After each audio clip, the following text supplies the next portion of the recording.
ಇತ್ತೀಚಿನ ದಿನಗಳಲ್ಲಿ ಅಂದರೆ ಮೊನ್ನೆ ಇರ್ಬೋದು, ಒಬ್ಬ ಮಂಗಳ ಅನ್ನೋ ಒಬ್ಬ ಮಹಿಳೆ ನಮ್ಮ ಧೀಮಂತ ನಾಯಕರು ಹಾಗೂ ಕೇಂದ್ರದ ಉಕ್ಕು ಮತ್ತು ಭಾರೀ ಕೈಗಾರಿಕಾ ಸಚಿವರಾದಂಥ ನಮ್ಮ ಮಂಡ್ಯ ಜಿಲ್ಲೆಯ ಮಣ್ಣಿನ ಮಗರಾದಂಥ ನಮ್ಮ ಕುಮಾರಣ್ಣನ ಬಗ್ಗೆ ಅವ್ಯಾಚ್ಯ ಶಬ್ದಗಳಿಂದ ನಿಂದಿಸಿ ಇಲ್ಲಸಲ್ಲದ ಆರೋಪಗಳನ್ನು ಮಾಡಿರುವುದು ನಮ್ಗೆ ಭಾರಿ ದುಃಖ ತಂದಿದೆ.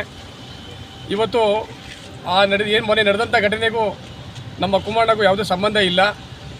ಬೇಕು ಅಂತ ಆ ಮಹಿಳೆ ನಮ್ಮ ಕಾರ್ಯಕರ್ತರಿಗೆ ನೋವು ಉಂಟು ಮಾಡೋದಕ್ಕೋಸ್ಕರ ಈ ಸುಳ್ಳು ಆಪಾದನೆಗಳು ಮಾಡಿ ಕುಮಾರಣ್ಣನ ಬಗ್ಗೆ ಅವರ ಕುಟುಂಬದ ಬಗ್ಗೆ ಕೆಟ್ಟದಾಗಿ ಮಾತಾಡಿರೋದ್ರ ವಿರುದ್ಧವಾಗಿ ನಾವು ಮಂಡ್ಯ ಜಿಲ್ಲಾ ಸೈಬರ್ ಕ್ರೈಮ್ ಪೊಲೀಸ್ ಠಾಣೆಗೆ ಇವತ್ತು ನಮ್ಮ ಮಂಡ್ಯ ತಾಲೂಕಿನ ಅಧ್ಯಕ್ಷರಾದಂಥ ನಮ್ಮ ಬೋಟು ಸಾಮಣ್ಣ ಇರ್ಬೋದು, ನಮ್ಮ ವಸಂತರಾಜು ಇರ್ಬೋದು, ನಮ್ಮ ಕೌನ್ಸಿಲರ್ ನಾಗೇಶಣ್ಣ ಇರ್ಬೋದು, ಹೀಗೆ ನಮ್ಮೆಲ್ಲ ನಾಯಕರುಗಳ ಒಂದು ಸಮ್ಮುಖದಲ್ಲಿ ಇವತ್ತು ನಾವು ಕ್ರೈಮ್ ಬ್ರಾಂಚ್ಗೆ ಇದಕ್ಕೆ ಕಂಪ್ಲೇಂಟ್ ನೀಡಿದ್ದೀವಿ.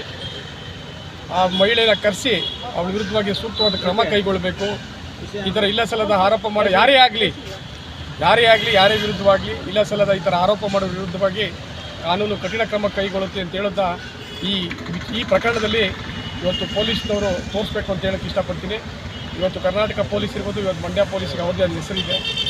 ಇಂಥ ಯಾವುದೇ ಪ್ರಕರಣ ಆದರೂ ಕೂಡ ತ್ವರಿತವಾಗಿ ಅವ್ರ ಮೇಲೆ ವಿಚಾರಣೆಯನ್ನು ಕೈಗೊಂಡು ಆ ವ್ಯಕ್ತಿಗಳ ಮೇಲೆ ಕ್ರಮ ಕೈಗೊಳ್ಳಬೇಕು ಅಂತ ಆಗ್ರಹಿಸಿ ಇವತ್ತು ಮಂಡ್ಯ ಜಿಲ್ಲಾ JDS ವತಿಯಿಂದ ಇವತ್ತು ಸೈಬರ್ ಕ್ರೈಮ್ ಮಂಡ್ಯ ಜಿಲ್ಲೆಗೆ ನಾವು ಪೊಲೀಸ್ ಠಾಣೆಗೆ ಕಂಪ್ಲೇಂಟ್ ಕೊಟ್ಟಿದ್ದೀವಿ.